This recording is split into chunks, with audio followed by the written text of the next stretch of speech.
এবং আমার বিশ্বাস অনেক শিল্পী মনে রাখবে আমাদের কথা ভবিষ্যতে। থ্যাংক ইউ ভাই, thank you, thank you.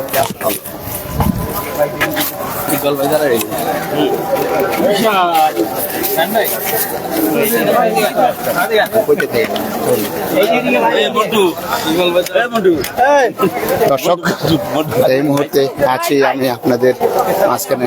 Iqbal ভাইয়ের এটা নিয়ে নিই, ইকবাল ভাইটা নিয়ে নিই।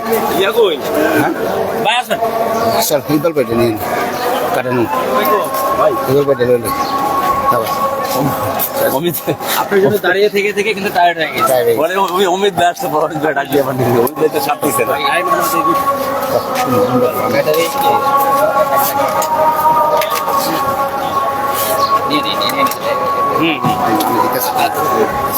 আজান শেষ হোক ভাই, আজান শেষ হোক।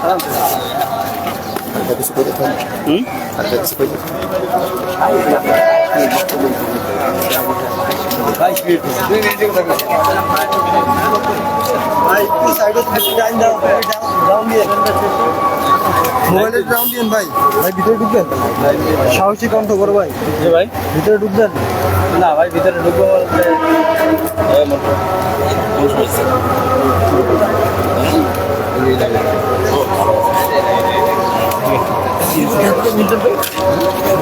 ভাই,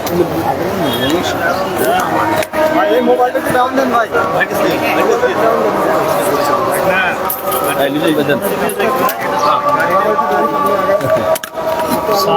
আমার সাথে রিং করা লাগবে। বুঝলেন আরেকজন দাঁড়াবে।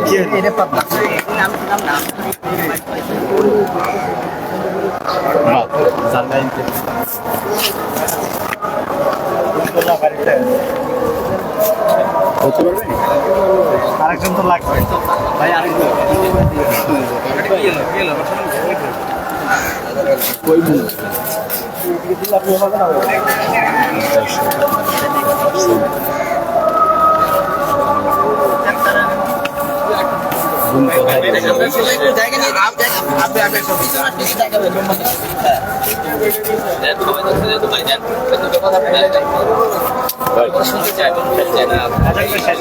মাঝখানে এসে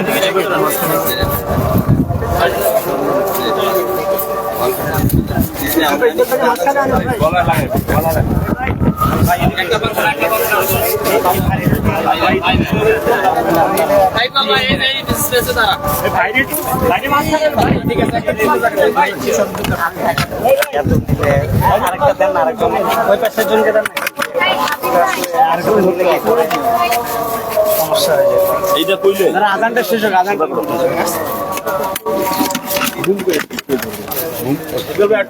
ভাই একটু এদিকে দাম না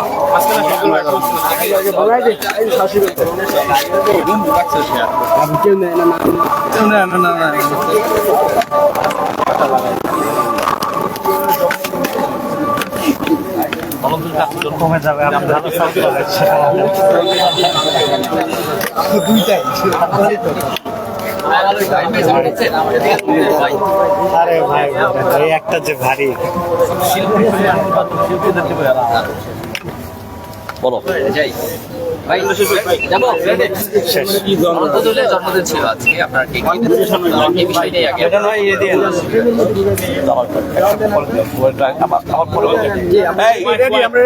যদি এই কথা কম করলে তো কথা বলে লাভ নাই ভাই। আগে তোমরা কথা কয়ে শেষ করো, পরে আমার রাখো। ভাই ভাই ভাই ভাই ভাই ভাই ভাই ভাই ভাই ভাই সবাই কোয়াইট ভাই। পিছাও না, সমস্যা কি আছে? পিছাও, পিছনে জায়গা করে নেন না সবাই। ওকে ওকে ওকে সবাই একটু পিছাও। ওকে রোল জায়গা হইতেছে না। Ready, camera action. হোয়াইট অনন্ত জলিলের জন্মদিন ছিল আজকে, আপনারা কেক কেটেছেন।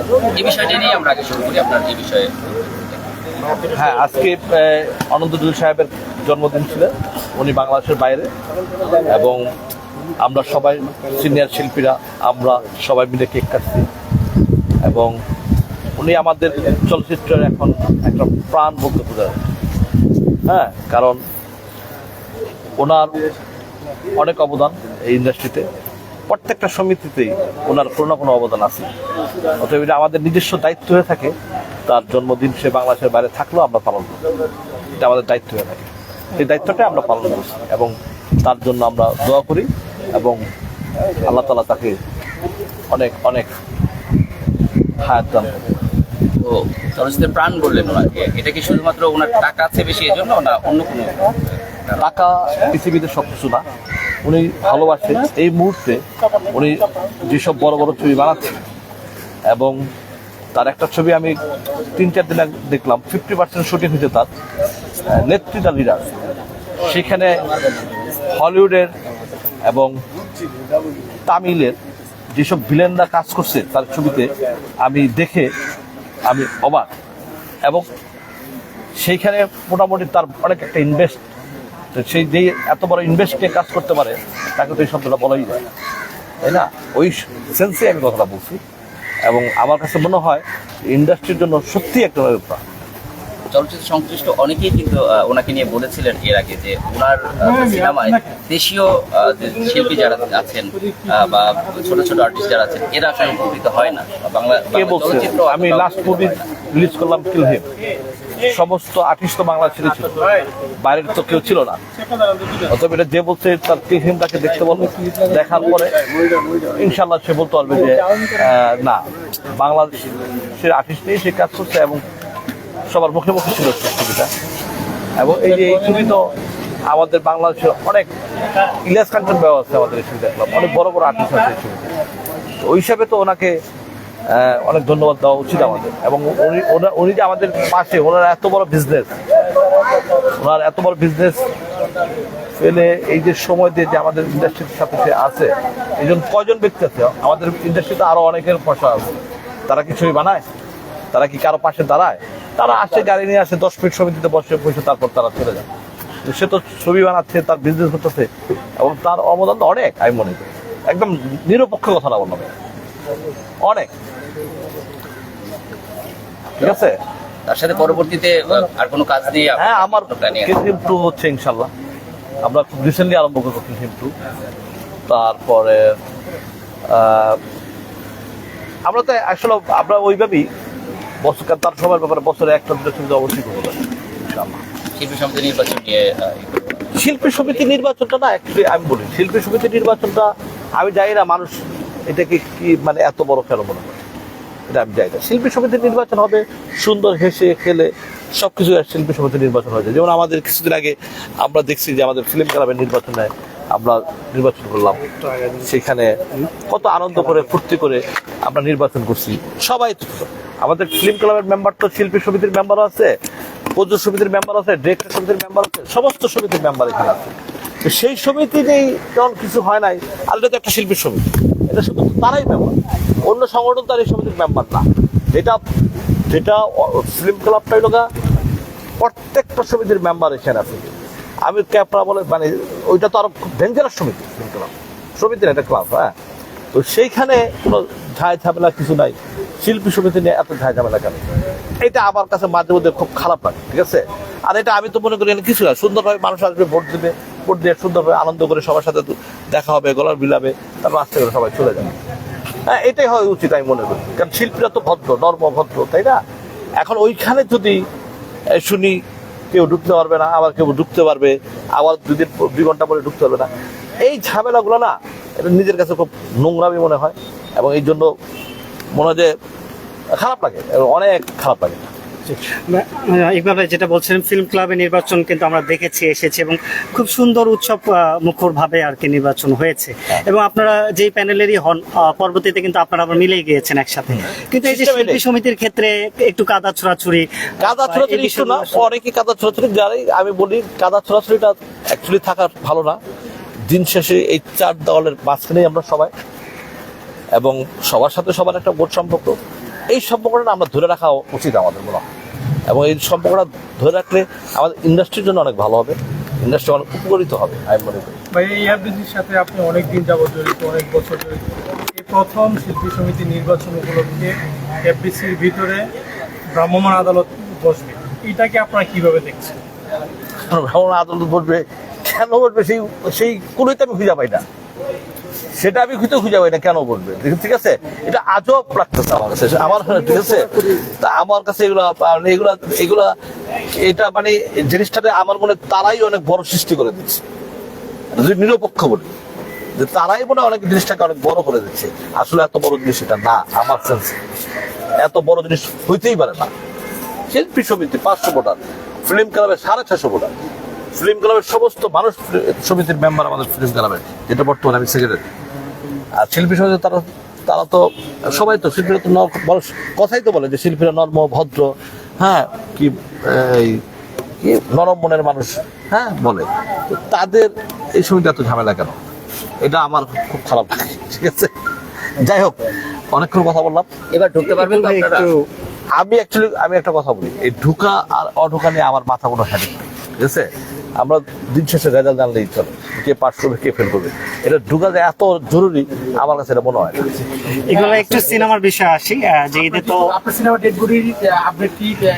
আমি আল্লাহ বাচ্চাটাকে সামনের মাসের 3 তারিখে ইনশাল্লাহ সারা বাংলাদেশ নিয়ে আমি ছবি রিলিজ করবো। আপনারা জানেন যে আমি ঈদে আমার ছবিটা আসার কথা ছিল, আমি যে কোনো এক কারণে আমি আসতে পারি নাই।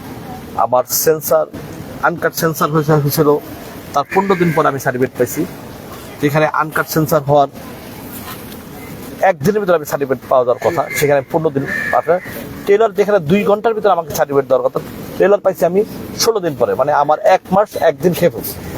হ্যাঁ, কে খেলো আমি নিজেও যাই না, আজও বন্ধ যাই না, খুঁজতেও যাইনি, ঠিক আছে।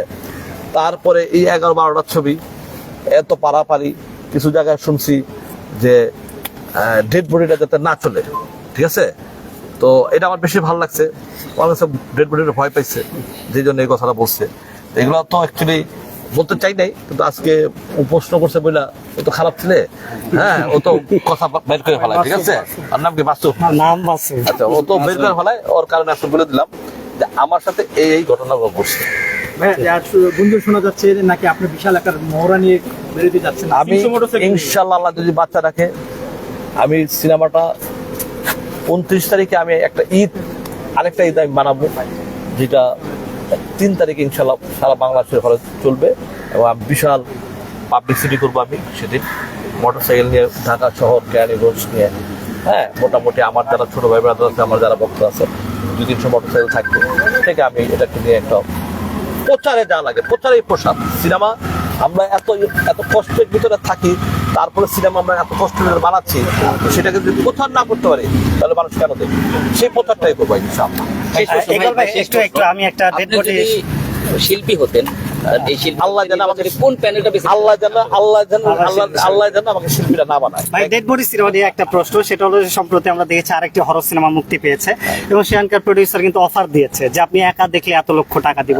আপনি এই ধরনের কোনো অফার সাধারণ দর্শক? আমি এসব ফালতু কথা বলি না, এসব ফালতু কথা বলার সময় আমার নাই, হ্যাঁ। আর ফালতু কথা বলে পাবলিসিটি করতে হচ্ছে না। বৃক্ষ তোমার নাম কি, ফলে বলতে স্ক্রিনে দেওয়া দেখবে। কোনো আর কোনো প্রচারণার মধ্যে থাকবে কিনা বা ইনশাআল্লাহ দেখো না, 29 তারিখ ইনশাআল্লাহ দেখাবো, ঠিক আছে। ওকে, থ্যাংক ইউ। ঠান্ডা মাথা খরচ করে দিলাম। এই যে অনেকগুলা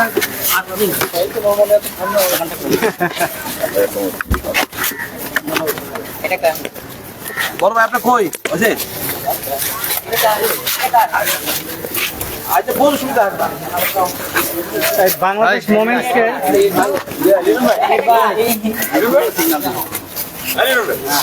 ভাইয়া এটা বোমে লাগাবেন না,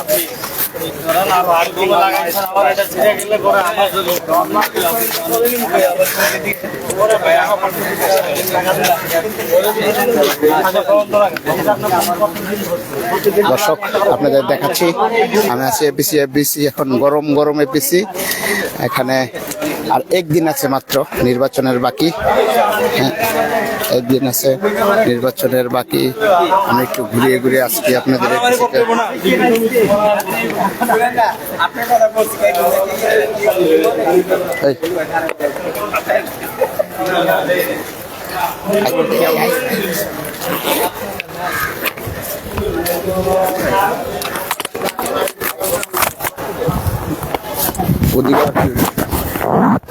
দর্শক আপনাদেরকে একটু ঘুরিয়ে দেখাবো। আর মাত্র একদিন বাকি আছে নির্বাচনের, শিল্পী সমিতি নির্বাচনের, এবং সব শিল্পীরা এখানে নির্বাচনের প্রায় শেষ মুহূর্ত। আমরা